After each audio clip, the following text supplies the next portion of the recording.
Élu prend un moment. Respire. Maintenant demande-toi, et si tout ce que tu as cru à propos de qui tu es n'était que la surface? Et si ta véritable identité n'était pas seulement de chair et de sang, mais quelque chose de bien plus grand? Voici la vérité que la plupart des gens n'entendent jamais. Tu n'es pas seulement humain, tu es l'expression de Dieu marchant sous une forme humaine. Oui, toi, tu n'as jamais été destiné à simplement survivre. Tu as été créé pour incarner le divin. Genèse 1, 27 dit « Dieu créa l'homme à son image, non pas de loin, non pas comme un observateur, mais pour vivre à travers toi. » Tu n'es pas un accident de la biologie, tu es le souffle de Dieu en mouvement, un vase vivant de l'infini, une âme enveloppée de peau, ici pour refléter sa gloire dans un monde obscur. Jean 14, 20 nous rappelle les paroles de Jésus. « Moi, je suis en mon Père, et vous, vous êtes en moi, et moi, je suis en vous. » Ce n'est pas une métaphore, c'est la réalité. Tu fais partie de l'essence de Dieu placée ici avec une intention sacrée. Cela ne signifie pas que tu es Dieu lui-même. Cela signifie que tu portes son image et que tu es sa demeure. 1 Corinthiens 6, 19. Sois immobile un instant. Sois immobile et sache que je suis Dieu. Psaume 46, 10. Le royaume n'est pas loin. Le royaume de Dieu est au-dedans de vous. Luc 17, 21. Tu n'es pas une erreur.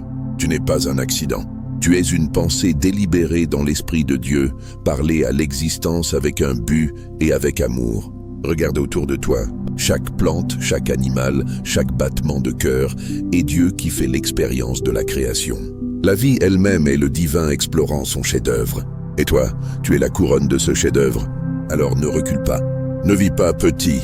Tu n'es pas ici par hasard. Tu es appelé, choisi, commissionné. L'humilité est ta force. Il ne s'agit pas d'arrogance. Il s'agit de souvenirs. Maintenant, alors que tu avances dans cette vérité, je t'invite à la déclarer avec audace. Écris « Amen » dans les commentaires. Si tu es prêt à revendiquer ton identité divine, dis-la, assume-la et reste avec moi jusqu'à la fin car nous clôturons ce message par une prière puissante qui éveillera ton esprit. Ce qui vient ensuite débloquera une grâce que tu as longtemps désirée. Tu es plus qu'humain, tu es un enfant du Très-Haut, une étincelle divine dans un cadre humain. Il est temps de vivre en conséquence. Quand je parle de Dieu, je ne me réfère pas à l'image d'une figure lointaine peinte par la tradition ou façonnée par les institutions humaines. Je ne parle pas d'un Dieu confiné à des doctrines, des rituels ou des noms. Le Dieu dont je parle n'est pas fait à l'image de l'homme. Non, c'est quelque chose de bien plus profond. À travers l'histoire, différentes cultures ont tenté de décrire cette essence divine. Les langues anciennes définissaient souvent le mot Dieu comme invoquer, faire appel à, comme pour atteindre quelque chose au-delà. Mais la vérité est que le divin n'est pas loin.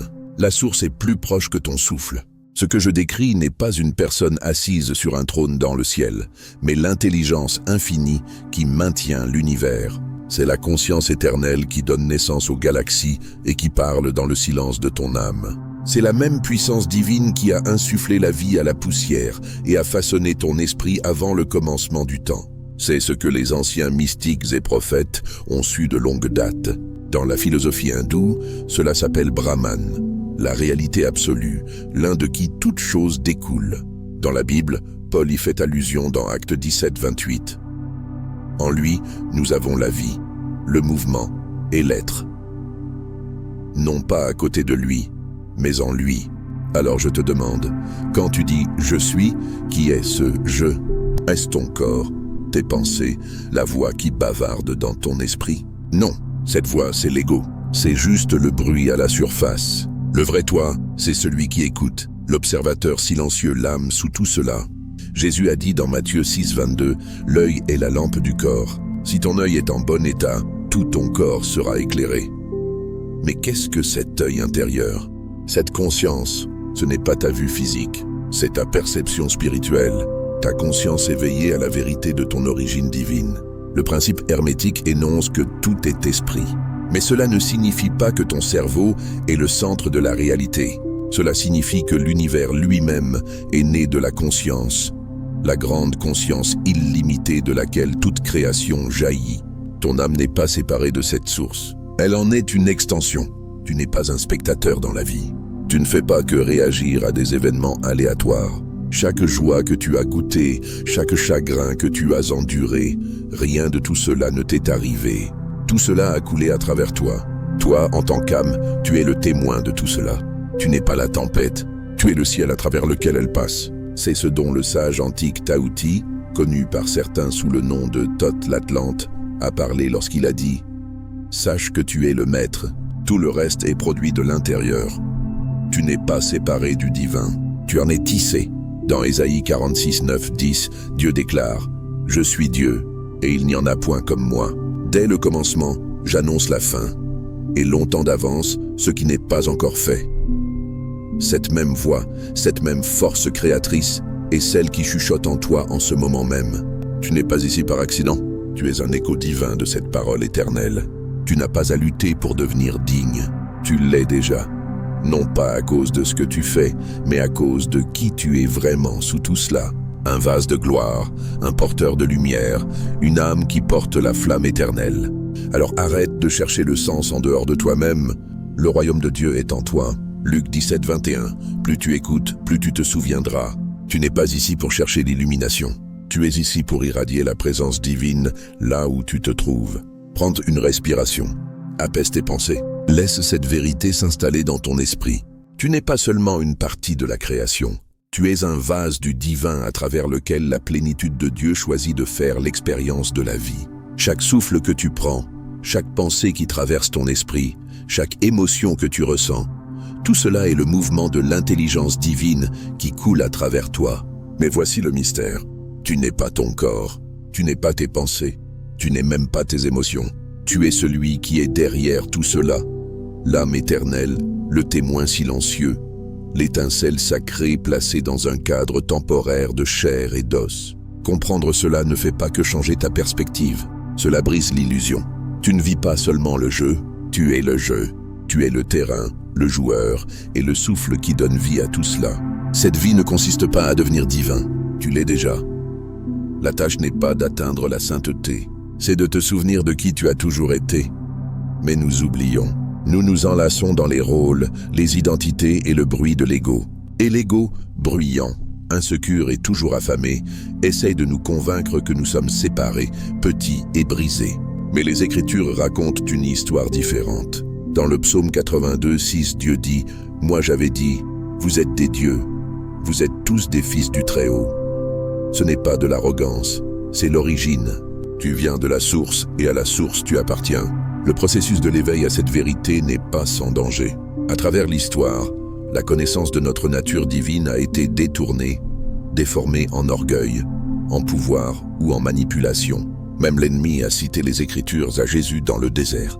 Matthieu 4, non pas pour glorifier la vérité, mais pour la déformer. Alors cette prise de conscience doit venir avec humilité. La sagesse sans amour devient égo. Le pouvoir sans abandon devient corruption. Mais quand la vérité est mariée à la justice, elle devient liberté. Paul met en garde dans 2 Timothée 3 à 5 contre ceux qui ont l'apparence de la piété, mais qui en renient la puissance. Ne te contente pas de reconnaître le divin avec tes lèvres, laisse-le transformer ta vie de l'intérieur. Dans la table d'émeraude, Thoth a écrit « Un avec la grande lumière, que ta conscience soit ». Et bien que ce ne soit pas une écriture, cette ancienne sagesse fait écho à une vérité biblique. Dieu est lumière. En lui, il n'y a aucune ténèbre. 1 Jean 1, 5. S'éveiller, c'est entrer dans cette lumière, laisser ta vie intérieure refléter la pureté et la puissance de ta source. Tu n'es pas ici pour souffrir à travers une existence déconnectée et effrayée. Tu es ici pour te souvenir, pas seulement que tu as été fait par Dieu, mais que tu portes son essence dans ton âme. Tu n'es pas un étranger à sa présence, tu es sa demeure. Comme Paul l'a écrit dans 1 Corinthiens 6, 19, « Votre corps est le temple du Saint-Esprit qui est en vous. » Tu n'as pas besoin de poursuivre le divin, il est déjà en toi, attendant que ta conscience le rattrape. Et maintenant, si cette vérité a remué quelque chose en toi, si ton esprit sent l'écho de quelque chose d'ancien et de saint, ce n'est pas de l'imagination, c'est une reconnaissance. Tu n'apprends pas simplement quelque chose de nouveau. Tu te souviens de quelque chose d'éternel. Il ne s'agit pas de devenir spirituel. Il s'agit de retourner à ton dessein originel. Alors que tu marches dans cette vie, Tiens ta tête haute, non pas avec orgueil, mais avec la force tranquille de celui qui sait qu'il n'a jamais été abandonné, jamais indigne et jamais seul. Tu n'es pas séparé du divin. Tu es l'image de Dieu éveillée sous forme humaine. Si nous portons vraiment le divin en nous, si nous sommes faits à l'image de Dieu et remplis de son esprit, alors pourquoi affrontons-nous la douleur? Pourquoi les épreuves, les chagrins, les profondes saisons de tristesse? Cette question a agité le cœur des prophètes et des chercheurs pendant des générations. Et la réponse, bien que mystérieuse, n'est pas sans but. L'ancien mystique Tahiti, dans les écrits sacrés connus sous le nom de tablette d'émeraude, a décrit une figure appelée le Seigneur des Trois, une entité non pas du mal, mais de mission divine. Cet être gouverne le cycle sacré de la vie, de la mort et de la renaissance dans le monde physique. Et son rôle est de présenter des défis non pas comme une punition, mais comme un catalyseur pour la croissance. Tahuti a rencontré cette figure dans le hall d'Amanti et l'a décrite plus sombre que la nuit la plus profonde, assise sur un trône. Mais cette obscurité, il s'en est rendu compte, n'était pas l'ennemi. C'était le contraste qui permettait à la lumière de briller plus fort. C'était la tension divine qui dévoile la gemme cachée dans l'âme. Maintenant, fais une pause un instant et réfléchis. Est-ce que les luttes que tu as affrontées, la peine de cœur, le rejet, la douleur, ont été permises non pas pour te détruire, mais pour t'affiner? Romains 5, 3, 4 nous dit « Bien plus nous nous glorifions même des afflictions, sachant que l'affliction produit la persévérance la victoire dans l'épreuve, et cette victoire l'espérance. » Dieu ne gaspille jamais la douleur. Dans sa sagesse divine, il l'utilise comme un outil pour façonner l'éternel en toi. Regarde la vie de Joseph, trahi par ses frères, vendu comme esclave, jeté en prison pour un crime qu'il n'a pas commis. Pendant des années, il a semblé que Dieu l'avait oublié. Mais dans Genèse 50, 20, Joseph se tient devant ses frères qui l'ont trahi et dit « Vous aviez médité de me faire du mal. Dieu l'a changé en bien. » Ce n'est pas que de l'histoire, c'est de l'architecture spirituelle. Dieu permet la pression pour que ta foi ait des racines. Il permet la lutte pour que ton âme s'étire au-delà de ses limites. Pense à Jésus dans le désert, 40 jours sans nourriture, tenté de toutes parts. Était-ce de la faiblesse? Non, c'était une préparation. Et quand il est sorti, il était prêt à marcher dans son autorité pleine et entière. Parfois, le désert n'est pas une punition, c'est un terrain d'épreuve. De la même manière, le Seigneur des Trois symbolise la mécanique spirituelle derrière nos expériences terrestres. Ce qui semble être une résistance est souvent un dessein divin. Comme une graine doit se briser avant de pousser, l'âme aussi doit affronter l'obscurité avant de fleurir. Jacques 1, 2, 4 nous encourage clairement. Mes frères, regardez comme un sujet de joie complète les diverses épreuves auxquelles vous pouvez être exposés, sachant que l'épreuve de votre foi produit la patience. Tu n'es pas puni, tu es préparé. Le poids que tu portes n'est pas méant pour t'écraser. Il te façonne pour la gloire. Tout comme un sculpteur façonne le marbre pour révéler une beauté cachée, Dieu utilise aussi le défi pour révéler le chef-d'œuvre en toi. Et alors, quand la vie semble lourde, quand la nuit semble sans fin, souviens-toi de ceci. Tu n'es pas seul dans le feu, tu es affiné par lui. L'épreuve que tu affrontes n'est pas la preuve de ta faiblesse, mais la preuve de ton appel. Dieu ne discipline pas ceux qu'il a oubliés, il discipline ceux qu'il aime. Hébreux 12, 6. Tu es divin, non pas malgré tes luttes, mais à travers elles. Car c'est à travers la vallée de l'ombre que tu apprends à connaître la voix du berger. Et c'est à travers la tempête que les racines de la foi s'enfoncent profondément. Alors marchons hardiment. La bataille n'est pas la fin, elle est le lieu de naissance de ton devenir. Et si je te disais que les défis que tu as affrontés, les chagrins, les trahisons, les maladies et les pertes n'étaient pas aléatoires? Et s'ils n'étaient pas des punitions ou des malheurs, mais des expériences parfaitement adaptées, conçues pour la croissance de ton âme?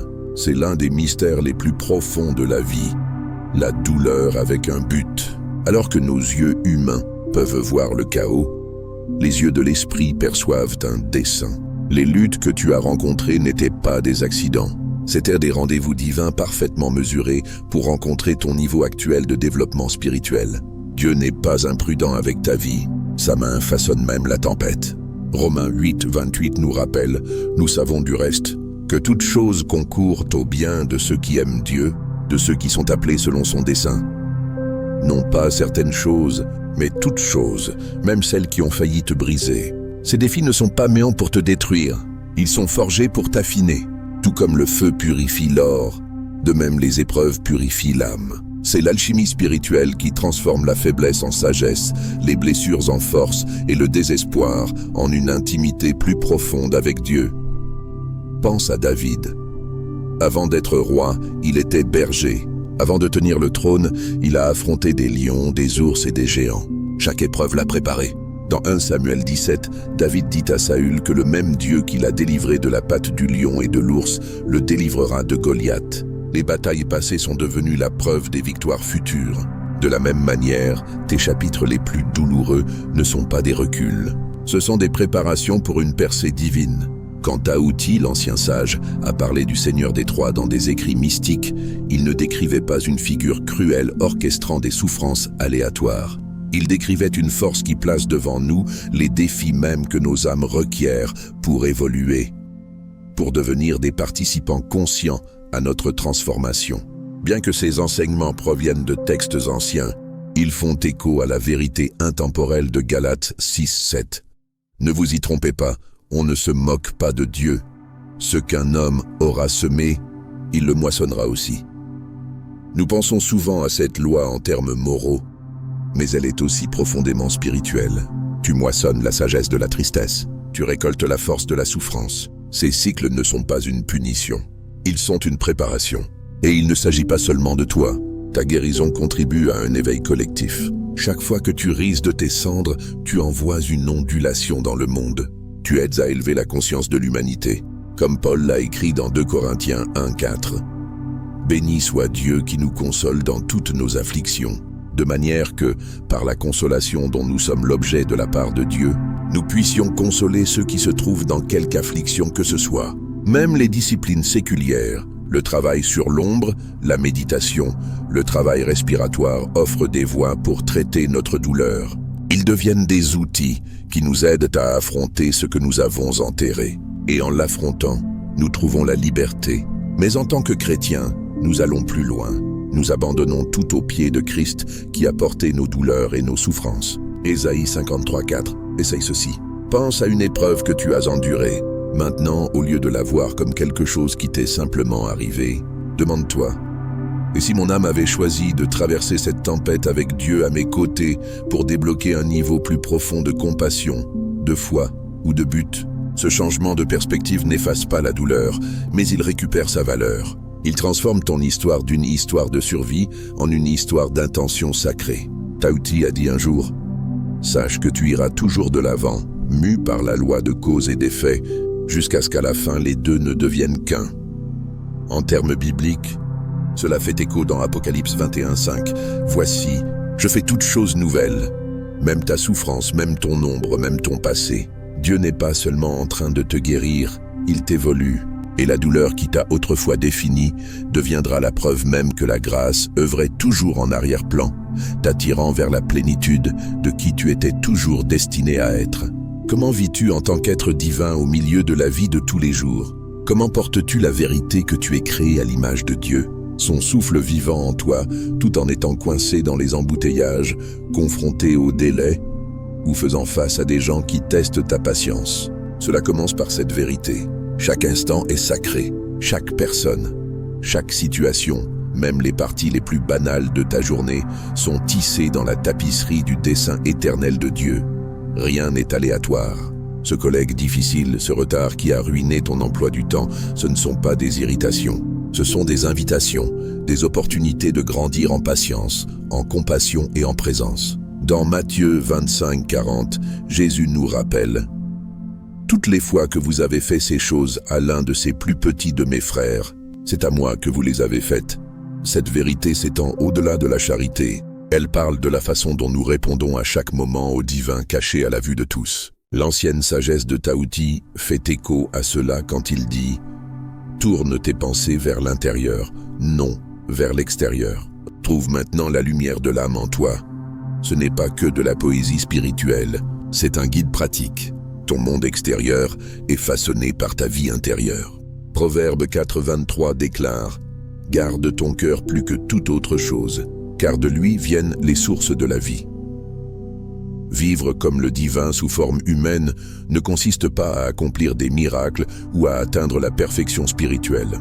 Il s'agit de se réveiller, de prendre conscience que tu n'es pas tes pensées, ton travail, ton apparence ou tes peurs.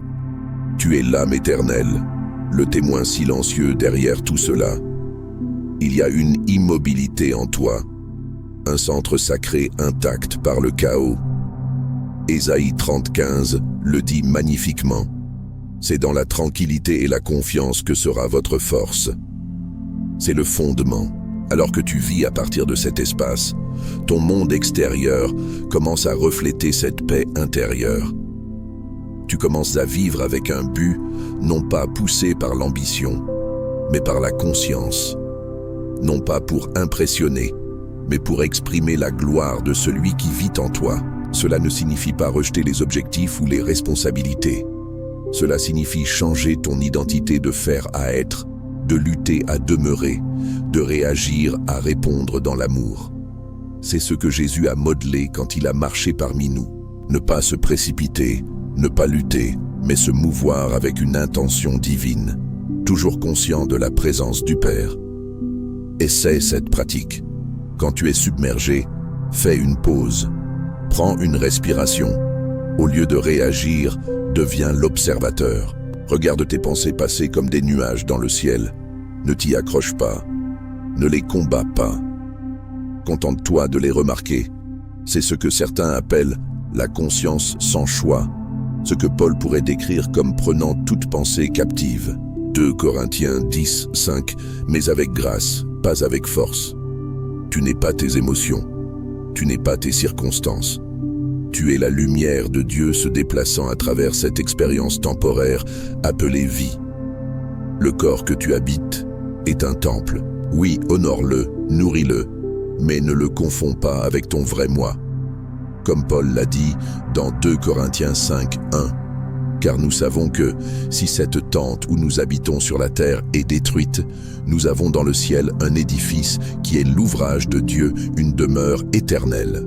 Alors vis légèrement, vis profondément. Laisse ton corps être le vase, mais laisse ton esprit être le navigateur. Tu n'es pas ici pour échapper au monde, tu es ici pour l'illuminer. Tu es l'âme éternelle enveloppée dans une peau humaine, un reflet divin du Créateur placé dans le temps pour un but au-delà de toute compréhension. N'oublie pas qui tu es, pas un instant. Parce que plus tu te souviens, plus le ciel brille à travers tout ce que tu fais.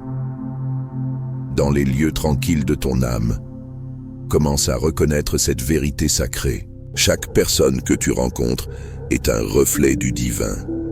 Chaque conversation, chaque rencontre fugace, chaque interaction difficile, tout cela fait partie de Dieu s'exprimant lui-même sous d'innombrables formes.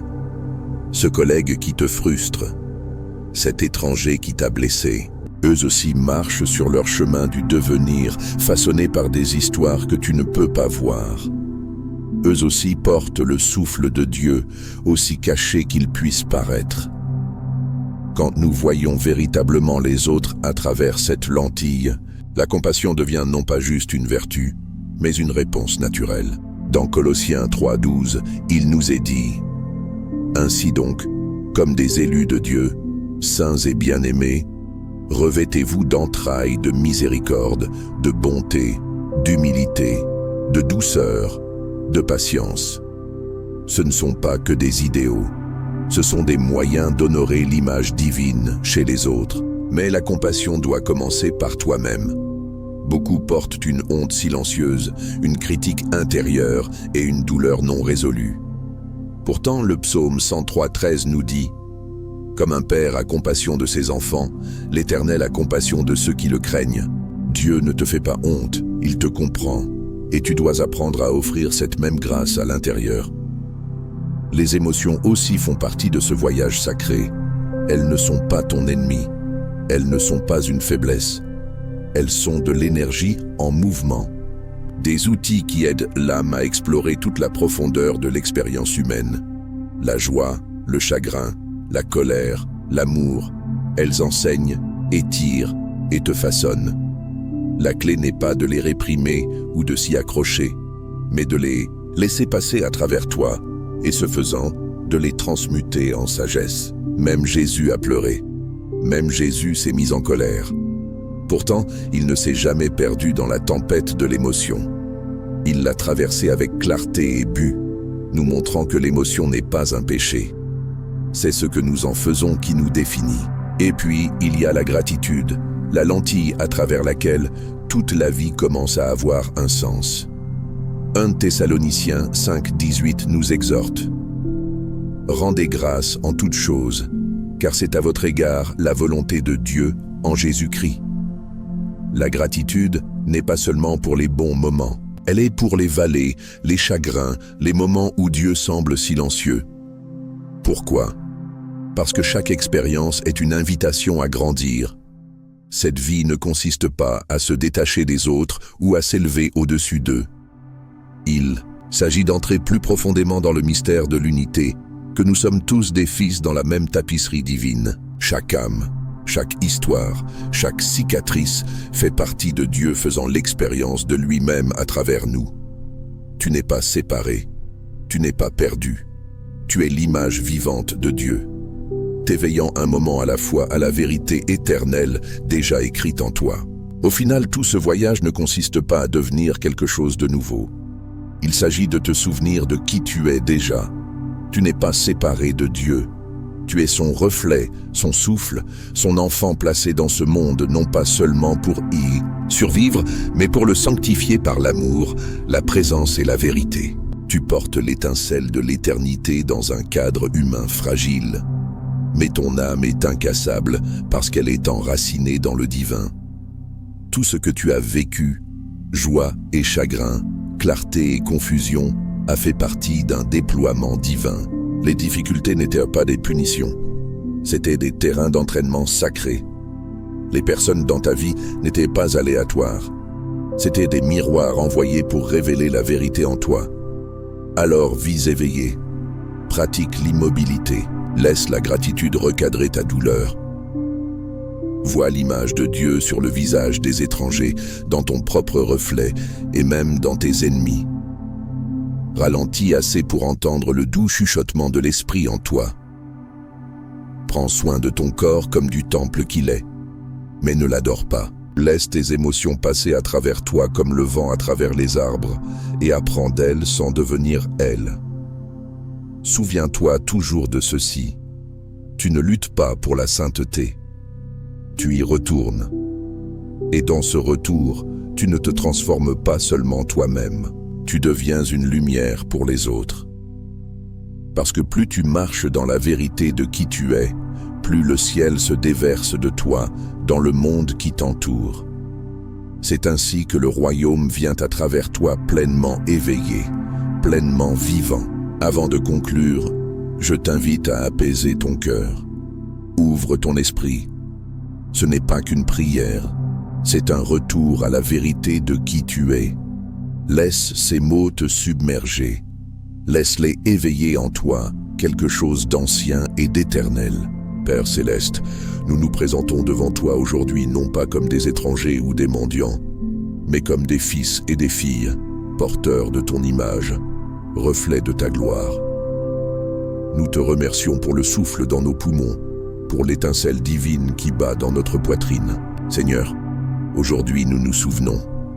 Nous nous souvenons que nous ne sommes pas séparés de toi. Nous ne sommes pas distants. Nous ne sommes pas perdus. Nous sommes à toi.